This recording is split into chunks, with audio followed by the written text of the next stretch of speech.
একেবারেই চোখ ফাঁকি দিতে চেয়েছিল আইন শৃঙ্খলা বাহিনীর।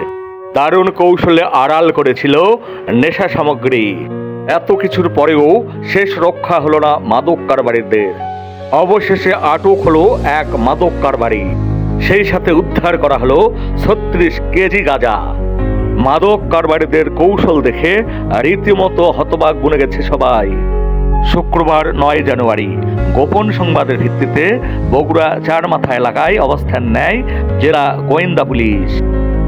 আইন শৃঙ্খলা বাহিনীর চোখ ফাঁকি দিয়ে বগুড়া নওগাঁ সড়কে একটি সন্দেহজনক হাইস গাড়ি চলতে থাকলে তার পিছু ছুটতে থাকে জেলা গোয়েন্দা পুলিশের ওই টিম। অবশেষে দুপচাচিয়া থানা পুলিশের সহযোগিতায় দুপচাচিয়া থানা বাসস্ট্যান্ড এলাকায় ওই হাইস গাড়ি আটককৃত হয়। গাড়ির ভিতর রক্ষিত কাঠের গুল নামিয়ে আনলে তা চিড়ে 36 কেজি গাঁজা উদ্ধার করা হয়। এ সময় মাদককারীরা দৌড়ে পালিয়ে গেলেও অন্তত একজন মাদক কারবারিকে আটক করতে সমর্থ হয় আইন শৃঙ্খলা বাহিনী।